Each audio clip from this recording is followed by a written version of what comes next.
બધા તો નહીં પણ અમુક પ્રશ્નોનો જવાબ જો મળી જાય તો મળી બી જાય. તો ચાલો ટ્રાય કરીએ આજે થોડી. એક શહેરની એક ખૂબ મોટી ખ્યાતનામ હોસ્પિટલ હતી. એટલી ખ્યાતનામ કે કોઈ પણ તકલીફ, કોઈ પણ શારીરિક સમસ્યા, કોઈ પણ બીમારીનું ત્યાં ઈલાજ થતું હતું. નાનાથી લઈને મોટામાં મોટી બીમારી હોય તો ત્યાં એનું ઈલાજ થતું હતું.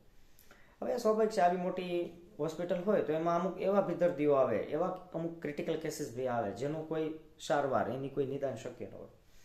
એક હોસ્પિટલમાં એક એવો રૂમ હતો, એક એવો વોર્ડ હતો કે જેમાં જે દર્દીઓની સારવાર શક્ય જ નથી, જેમની પાસે બસ જૂજ દિવસો બચ્યા છે, જૂજ સમય બચ્યો છે, આવા દર્દીઓ કે જેનું કોઈ પણ ટ્રીટમેન્ટથી એમને સારું થાય એમ નથી, એવા દર્દીઓને એ રૂમમાં દાખલ કરવામાં આવતા. હવે એ રૂમની બનાવટ કંઈક એ પ્રકારની હતી કે એમાં એક પણ વિન્ડો, એક પણ બારી ન હતી. ફક્ત એક નાનકડી બારી, જેમાં તમે ગેટમાં દાખલ થાવ, એ વોર્ડમાં દાખલ થાવ, એના ફર્સ્ટ બેડ હતો ને એની પાસે હતી. બાકી આખા વોર્ડમાં ક્યાંય નહીં. એટલે જે પહેલો દર્દી, પહેલા ક્રમાંકનો જે બેડ હતો એ દર્દી પાસે જ એક એવી નાની એવી બારી હતી, બસ. તો બાકીના દર્દીઓને તો ખબર જ ન પડતી કે બહાર શું ચાલી રહ્યું છે.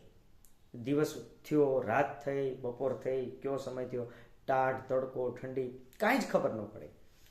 હવે એ વોર્ડમાં થતું એવું કે જે બારી પાસેનો દર્દી હતો, એટલે કે જે ફર્સ્ટ ક્રમાંકનો દર્દી હતો, ગેટ પાસેનો એક્ઝેક્ટ, હવે એ આખા બહારના માહોલનું વર્ણન કરતો કે જો ભાઈ અત્યારે સૂરજ ઉગ્યો છે, રાત થઈ ગઈ છે.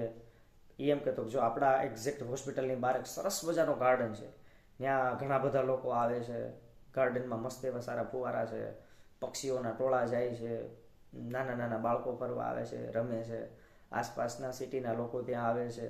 વરસાદ આવ્યો હોય તો એમ કહે છે કે ભાઈ જો અત્યારે વરસાદ આવ્યો છે, વરસાદ રહી ગયો છે, સંધ્યા ખુલી છે. મતલબ સુંદર એવું વર્ણન કરે કે અંદર રહેલા દર્દીઓને સારું લાગવું તો ઠીક, પણ ઈર્ષાનો ભાવ આવવા માંડે. કેમ? તો કે ભાઈ આપણી પાસે તો આ છેલ્લા દિવસો રહ્યા છે અને આપણે આવું કંઈ જોઈ નથી શકતા. જોવાનો એક જ ઇલાજ, જો એ દર્દી જે ફર્સ્ટ નંબરનો દર્દી છે, પહેલા વોર્ડ, પહેલી પથારીવાળો જે દર્દી છે, એનું જો કોઈ પણ કારણે મૃત્યુ થઈ જાય તો એનો બેડ ખાલી થઈને આપણો વારો આવે. તો હવે બધા ઈર્ષાના માયરા એની જગ્યા લેવાનો પ્રયત્ન કરતા. પણ હવે એ બધાની બીમારી એવી હતી કે ખુદથી હલનચલન ભાઈ કરી શકતા નહોતા. તો ઘણીવાર ડૉક્ટરને પૂછતા કે ભાઈ એને કાંઈ થયું છે, એને કેટલાક દિવસો એના બાકી છે, કેદી મરી જવાનું છે. હવે કરમનું એવું કરવું ને તો એક દિવસ એ દર્દીને હળવો એવો હાર્ટ એટેક આવ્યો. તો બાકીના જે દર્દીઓ હતા એ થોડા આનંદમાં આવી ગયા, જો આજે મરી જાય, જો આજે એનું મૃત્યુ થઈ જાય તો એનો બેડ ખાલી થઈ જાય અને આપને ત્યાં જવા મળે ને આપણા છેલ્લા દિવસોમાં આપને આખી બહારની સૃષ્ટિનો નજારો જોવા મળી જાય. એ અત્યાર સુધી એણે એ જગ્યાના જે વખાણ કર્યા હતા કે આવું આવું ત્યાંથી જોવા મળે છે, તો આપણે એક એના દર્શન કરી લઈએ. પણ સંજોગોવશાત ભાઈ હાર્ટ એટેકમાંથી ઉગરી ગયો, ન મર્યો, જીવી ગયો, તો બાકીના બધા જ દર્દીઓ પાછા નિરાશ થઈ ગયા. આમ નામ રોજ ચાલ્યા કરે, બહારની સરસ મજાની સૃષ્ટિનું વર્ણન કરે, આવું છે, તેવું છે, ફલાણું છે, ઢીકણું છે.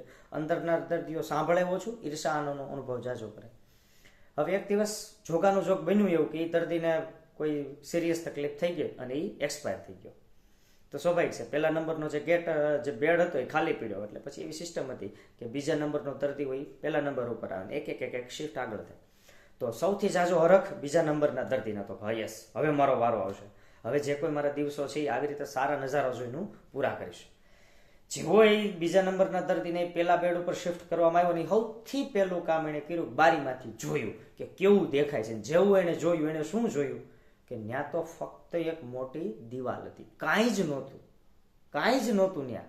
જેવું એને કહેવામાં આવ્યું હતું, જેવા એને સપના દેખાડવામાં આવ્યા હતા, જેવું એની પાસે વર્ણન કરવામાં આવ્યું હતું, એવું ત્યાં કાંઈ જ નહોતું.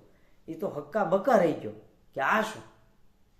તો હવે એને વિચાર એવો કે આ બધા અંદરના દર્દીઓને કહી દઉં કે તમે અહીંયા આવવા માટે, આ જગ્યાએ પહોંચવા માટે જે સપના જોયા છે, જે એના માટે મહેનત કરો છો, જે ઈર્ષા ભાવ ઉપજાવો છો, ખરેખર એનાથી કંઈ વળશે નહીં, કારણ કે અહીંયા કાંઈ છે જ નહીં.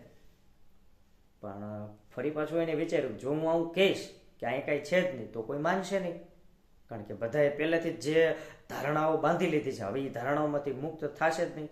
એક જ પ્રકારે એની ધારણા તૂટશે. કઈ પ્રકારે? કે એ બધા અહીંયા ખુદ પોગશે અને જોશે કાંઈ ખરેખર કાંઈ નથી.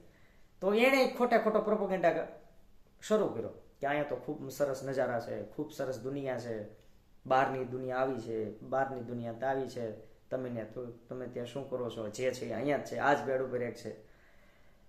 તો કહેવાનો મતલબ ખાલી એટલો જ છે કે તમે જ્યાં પહોંચવા માટે જે આટલી દોડ લગાવો છો, પછી ત્યાં પહોંચીને એ તમારી કરેલી દોડ ક્યાંક વ્યર્થ ન જાય એવો ભાવ ન આવે એનું જરીક દોડ ધ્યાન રાખજો. એટલે વચ્ચે થોડાક બ્રેક મારતા રહેજો. જય હિન્દ.